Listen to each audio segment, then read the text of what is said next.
Chers amis, bonjour. Et avant toute chose, abonnez-vous. La petite cloche, le pouce, ça peut pas faire de mal.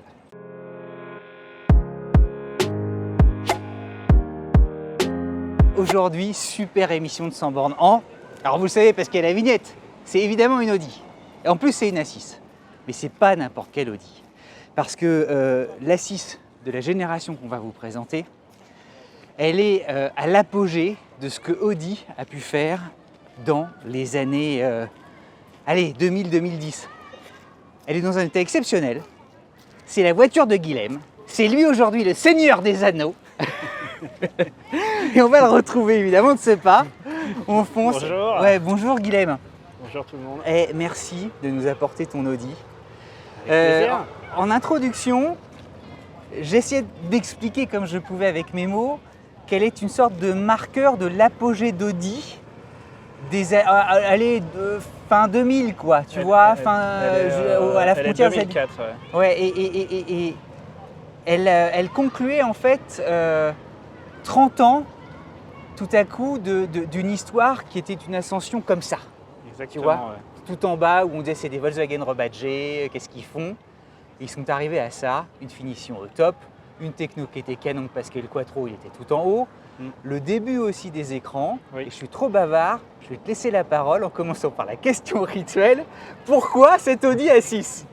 Un peu par hasard, c'était une voiture qui appartenait à un ami qu'il avait eu quasiment neuve. J'avais tout l'historique et j'avais une Jaguar qui avait plus de 300 000 km. Donc à un moment donné était arrivée la question, est-ce que je remets de l'argent pour la remettre au niveau ou est-ce que je change? Et lui voulait la vendre. Tu vois, tu as choisi la fiabilité. Non, la S-Type Ouais. écoute, très fiable. Ah, elle était super la S-Type, bien sûr. Super fiable, Ouais, 336 000 km, bref. Donc tu as quitté l'Angleterre pour l'Allemagne. Oui, alors j'en ai toujours une ancienne à côté, mais non, et puis c'est aussi les coloris, on le verra tout à l'heure, qui m'ont séduit parce qu'elle a des couleurs claires à l'intérieur, le bleu, gris-bleu, la pailletée est jolie. Tu vas forcément faire des heureux Voilà. entre effectivement cette colorie extérieure. Elle est assez originale de par ses configurations, je pense qu'elle a beaucoup d'options par rapport même à une A6 de la même époque. Voilà, c'était un bon modèle. Et puis le moteur essence 3,2 litres qui m'a séduit. Bah ouais, complètement. Avant justement de tout à coup acquérir cette Audi, tu avais quelle image d'Audi? Pas forcément très bonne, c'est marrant. Et comment C'est dommage, hein, ça partait non, bien. On était. Non, mais j'avais un peu. C'est super. À la fois l'image du Quattro, les rallyes, etc. Et un peu une image, on va dire, sans vexer les gens, un peu kéké. Je sais pas comment, si tu vois ce que je veux dire. Attends, t'as la liberté de tes propos. Et du coup, non, mais j'étais pas un fan d'Audi. J'étais plutôt Mercedes, Jaguar. Et je dois reconnaître que c'est une excellente voiture et voilà, il n'y a que les imbéciles qui ne changent pas d'avis, n'est-ce pas? et puis on peut faire des allers-retours entre toutes les marques, tout est ouvert, c'est ça qui est formidable. Oui, voilà, non, mais c'est une super voiture. 3 points que tu adores à l'extérieur. Je pense comme tout le monde, la calandre. Je crois qu'il est inspiré de l'A8 ou quelque chose comme ça. Exactement. Et puis cette calandre, c'était la première fois qu'elle devenait, j'allais dire, béante. Voilà. Auparavant, elle était elle était fermée, elle s'arrêtait là. Ouais. Et là, elle intègre en plus l'immatriculation. La plaque, mais elle est grande, elle est très très grande. Elle est d'autant plus grande que oui. y a on se moque parfois des calandres BMW aujourd'hui. Oui. Mais les calandres BMW les plus grandes d'aujourd'hui sont encore petites par rapport à celle-ci. Mais le fait qu'il y ait le sigle et la plaque, ça la rend peut-être un petit peu moins proéminente que les BM de maintenant. Bon, ça c'est un autre débat. Le deuxième point, j'aime bien le fait que contrairement aux voitures très récentes, il n'y ait pas trop d'arêtes sur le design de la voiture. C'est très lisse, comme tu peux voir le capot. C'est très Audi, ça, c'est vrai. Le côté également, c'est bon, tu as une arête plus petite. Ouais, on le bas de voit caisse. là. Ouais, mais ici. Mais t'as pas 50. La peinture, elle est dans un état exceptionnel. Ouais. On sent l'épaisseur d'ici. La peinture est jolie. Après, moi j'aime bien les jantes, elles sont très classiques. C'est pas une voiture spectaculaire de par son design ou de par... elle n'est pas exubérante, elle est discrète, mais elle est... Ce qui était aussi une des fondations d'Audi. Je trouve qu'elle a bien vieilli. Ce qu'a réussi Volvo aujourd'hui, Audi l'avait cultivé dans les années 80-90, quelque chose à la fois de moderne et en même temps de très... qui se fond dans le paysage. Ouais, j'aime bien sa discrétion, personne ne la remarque, mais bon, elle est là. Et puis tu as la fameuse arche, tu vois l'ensemble du vitrage latéral, il est dans un arc. Oui, c'est vrai. C'est super beau. J'aurais pu le dire, ouais. Mais moi j'aime bien dans l'ensemble la pureté du dessin. J'avais assisté en fait à la présentation à ce qu'on appelait les world premières. Tu sais, quand on dévoile pour la première fois, les voitures ne bougent pas, mais c'est comme un mini salon de l'auto. Et alors à l'époque, ils en ont fait des kilos sur ça, ici. Ah oui. L'intégration du bouclier. Alors là, il est peut-être pas... On va aller le regarder. Là, il est encore mieux. Il n'est pas... Mais alors, parce que le pare-choc a été repeint et je pense que ça a été... derrière, ça va être très très bien. Et cette intégration-là... Voilà, là il est mieux. Là. Il est magnifique. Tu vois l'intégration ici. Et alors, ils expliquaient à l'époque que la finesse de rapprochement des deux pièces était parmi un record mondial. Ah ouais, mais ça m'étonne pas, c'est vrai que c'est nickel. Et ça signait la finition Audi, tu vois. Ils disaient les autres, ils savent quoi faire, nous, on est au micron près. C'était, je pense, l'éternel vouloir faire mieux que Mercedes et BM. Deux petits pots ronds, Ouais, deux petits pots ronds. Les petits t'as des ultrasons aussi. Ouais. Ce qui est en 2004 extraordinaire. Ce qui était réservé vraiment au haut de gamme. Je pense que c'était les débuts, c'était 96 ou 97 sur les classes S, je crois. Quand on la voit comme ça, on n'a pas du tout le sentiment qu'elle a aujourd'hui. Ouais, c'est ce que je disais, elle a bien vieilli, elle est en fait extrêmement classique. 17 ans. Ouais. 17 ans. Elle est 2004, celle-là c'est la toute première année de sortie. Elle est sortie en 2004. Et je crois qu'ils l'ont restylée en 2008 ou 2009, quelque chose comme ça. On regarde le moteur. On regarde le moteur. Une fois n'est pas coutume, j'ai envie de commencer par ça, parce qu'un 3 litres de V6 quand même, c'est un petit peu de la gueule. Et c'était le début de l'encapsulage, non? Oui, mais ça reste quand même... Et t'entends, c'est feutré le bruit des... Hein? Et même le capot, tu vois, c'est facile, tu le fais à une main. Et alors c'est marrant parce que l'aile, tu sais, aujourd'hui les capots englobent tout. Là, c'est très... il est extrêmement contenu. Et en fait, il est très en avant. Si on regarde, il est à l'avant des roues. Hein. Complètement. Parce que le moteur, il est vraiment là. C'est un moteur qui est assez compact. Écoute, porte-à-faux avant, je sais pas comment. Ouais, non mais c'est ça, mais architecturalement, merci de la précision. Juste une remarque. On fait beaucoup de voitures modernes, c'est des nouveautés et tout ça. Et notamment une voiture d'une marque concurrente qui est beaucoup moins bien rangée que ça. Et là, à l'époque, Audi s'était dit, on va faire quelque chose, mais de tellement propre que quand tu ouvres le capot...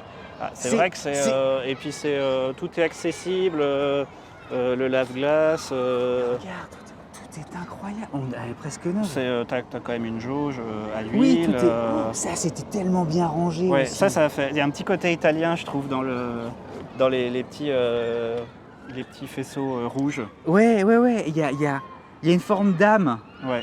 Puisqu'on a vu l'extérieur de la maison, oui. Maintenant on va rentrer à l'intérieur. On referme. On referme.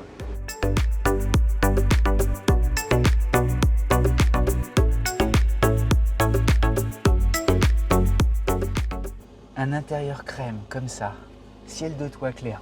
Non. C'est en Alcantara? Oui. Alors je pense que ça a été refait par un sellier, par l'ancien propriétaire, parce que j'ai jamais vu... Toit ouvrant et tout. Elle est géniale ta bagnole. Le toit ouvrant, elle a le rideau. Et alors le détail qui tue, c'est la seule voiture dans laquelle j'ai vu ça, c'est que quand tu passes la marche arrière, le rideau se rétracte et quand tu remets sur D et que tu réaccélères, il se remet. Et ça repart. Ouais. Même sur des classes S, il n'y a pas ça. Le bois. Attends, c'est génial. Les contreportes, le chrome. T'as un dessin aussi très contemporain, le volant. Le volant, il est parfait. Je trouve qu'il est de la bonne taille. Il y a un espèce de petit méplat, là, ça devient un petit peu plus épais là. C'est vrai. T'as des petites... t'as une super prise en main. Il n'est pas trop moche pour ces années-là. Il n'est pas... Le coussin n'est pas trop gros. T'as les petits boutons, t'as les palettes. Qui sont géniales aussi. Qui sont discrètes et qui tournent avec le volant. Et alors, Guilhem, cette voiture aussi, c'était l'avance par la technologie. Oui. Les écrans. Les écrans, alors bon, ça n'a rien à voir avec... on n'a pas le droit de mettre de musique, je crois, sur YouTube. On baisse le son. Mais ils existaient quand même. Ouais, et celle-ci, elle a une option Bose. Merci, tu mets la clim, c'est génial. Ouais, on va démarrer. Si tu veux. Et c'est une clim qui marche. Bouton pour démarrer. Oui, c'est une option.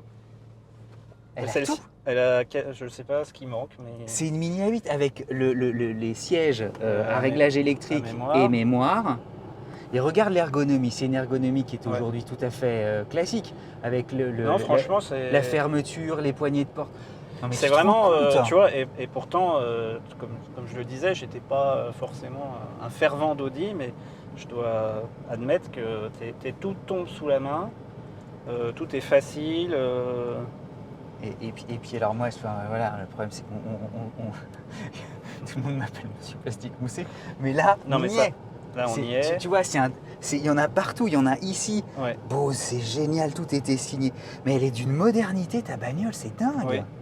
Il y a même un truc là pour le coup que je trouve pas forcément super ergonomique, c'est la boîte à gants, le bouton est là.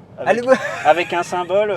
Moi j'ai cru que c'était, tu sais, les crochets qu'on fait électriques, tu sais, d'attelage. Tu sais, pour moi j'avais l'impression que c'était un crochet d'attelage électrique. J'ai mis un moment à comprendre qu'en fait il faut appuyer là-dessus. Ah oui, c'est vrai que c'est pas du tout. Mais le déploiement comme une Lexus. Le déploiement est chargeur 12 CD.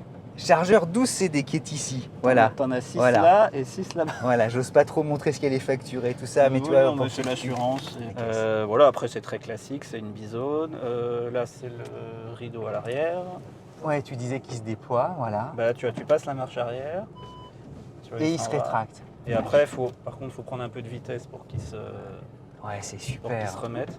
Et là, la typographie aussi des compteurs. Je trouve que c'est parfaitement lisible. Ce petit écran tout rouge aussi, voilà. qui est super, qui naît au milieu des années 90, qui apparaît sur les Zodiac 4, repris sur les Zodiac 8 aussi. Les gens vont hurler parce que dans Paris... Ah oui, t'as combien? Non, parce que là, la virgule n'est pas la bonne position, tu as 2,38 litres. Non mais on vient de la démarrer pour mettre la clim. Donc c'est vrai que... C'est la conso instantanée ou c'est la conso moyenne? Instantanée. Moyenne. Cela dit en ville, c'est pas se faire des copains. Cela dit en ville, c'est pas son point fort. Alors sur autoroute, j'arrive à descendre à 8 litres 7, 8 litres 9 en roulant tranquille, ce qui est pas énorme. 3 litres 2 V6. 3 litres 2 V6, quattro, c'est pas forcément très léger. Sacré moteur. Ça marche. Boîte de vitesse automatique, combien de rapports? C'est 6 rapports. Donc c'est très bien. Moi je trouve que c'est... C'est super. Allez, on roule. On roule.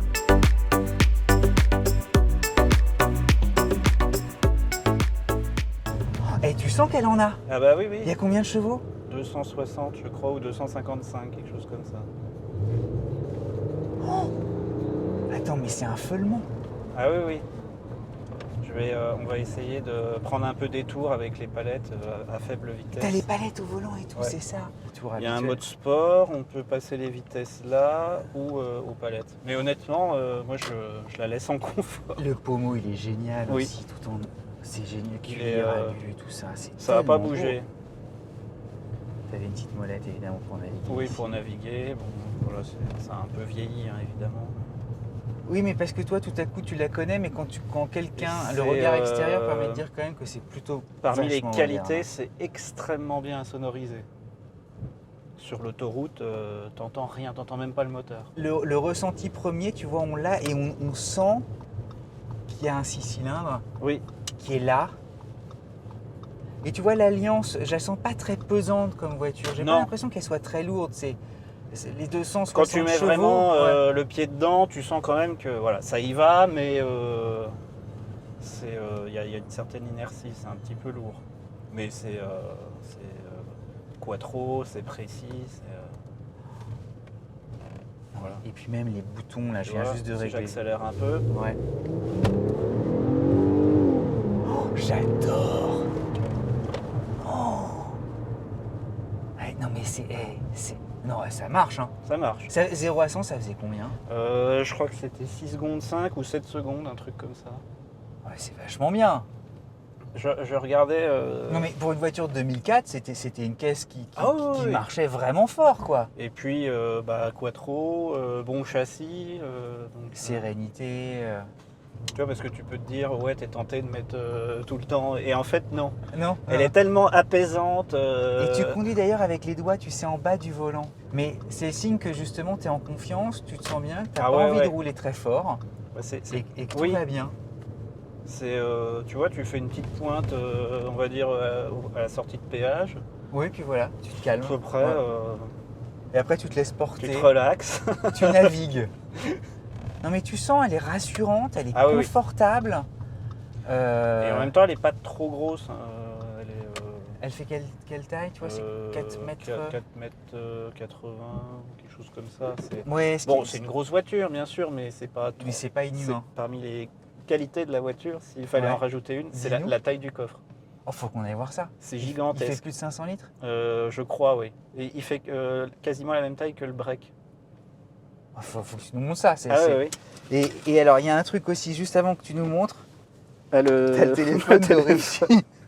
Je crois que ça marche plus. Mais Ben ouais, à l'époque, ça se faisait beaucoup. Ouais, les Allemands et les Américains demandaient à avoir le téléphone d'origine, même si le téléphone ça, portable existait déjà. Tu as le bouton pour l'incliner. Mais ils souhaitaient avoir un téléphone dans leur voiture et qu'il soit le téléphone. Non, mais elle est extrêmement bien équipée. Le coffre? Allez. Le coffre. Alors, évidemment, comme on a fait une accélération. Tout à valdinguer. Mais c'est une soute. C'est une soute. Mais oui, c'est vachement profond. C'est vachement profond. Tu mets 4 valises sans problème et en plus la banquette se rabat. Si jamais tu avais quelque chose de... Ouais, ce qui est chouette parce que souvent j'ai connu moi les années 80, les Alpha 75, ça te dit peut-être quelque chose. Là, et c'était pas pratique. Tu peux encore mettre des trucs derrière là dans les ailes. Tu vois. On essaie de se mettre derrière ou pas? Ah oui. J'ai trop envie de... C'est non mais... Ah, il y a ta veste. Mais regarde le plastique. Tout est nickel et tout fait épais. Oui. Les surtapis aussi, Ouais. Parce que les surtapis, c'était quelque chose. Et t'as les sièges chauffants à l'arrière. Les appuis-têtes avec le petit bouton pour les régler, là, c'était génial. Et là, on a évidemment le truc. Alors là, il y a la trousse à outils d'origine. Pas à outils, pardon. Oui, mais de premier secours. De premier secours. Ah ouais, Audi. Je sais même pas ce qu'il y a dedans, je l'ai jamais ouverte. Ouais, merci. Bah tu vois, elle est prête, elle est opérationnelle. Elle est prête, regarde, il y a tout. T'as des pansements, tu dois... Ouais, c'est dingue. Il y a tout. Ouais. Je l'avais jamais ouverte. Bah, ouais, range-la bien parce que je trouve ça tellement précieux, tu sais, c'est des choses... Et elle est, encore une fois, c'est con, mais tu vois, elle est parfaitement adaptée à la taille de la coudoir, ouais. Ah non, mais c'est super. Là aussi, il y avait des aérateurs. Voilà, et là, tu as les porte-gobelets. Porte-gobelets. Qui se déployaient, qui étaient nickel. Aérateurs. On a encore de l'allume-cigare et du cendrier. Ah oui, il y a du cendrier. Et les sièges chauffants arrière. Les sièges chauffants arrière. Et les buses aussi qui sont là pour l'aération qui existent aussi. Oui. Tu as des buses ici et ici, ce qui est quand même vraiment bien. Et tu vois, on n'est quand même pas nain. On était à l'aise à l'avant. Et on est tout aussi bien à l'arrière. C'est un plongeon dans la finition. Et tu vois, on est bien là. Tu te dis, tiens, on est tellement bien que moi, je ne veux même pas rendre l'antenne. Je veux qu'on parte rouler. On va appeler toute l'équipe là, puis on va aller faire un tour. On va aller manger des crêpes, je sais pas, on va viser la mer. Hein, merci beaucoup Guilhem. Avec plaisir. Pour ces 100 petites bornes qui sont autour. Oui, c'est un petit trajet, mais bon. Quand tu as une autre assise, tu viens nous voir. Pour l'instant, c'est la seule. Merci beaucoup Guilhem. À vous, merci aussi du fond du cœur. 100 bornes, on en fait des bornes avec vous justement. Abonnez-vous, la petite cloche. Et si un jour vous souhaitez venir justement présenter votre voiture, on vous accueille à bras ouverts. L'équipe sera là et nous on sera évidemment au rendez-vous. À plus tard. Merci beaucoup.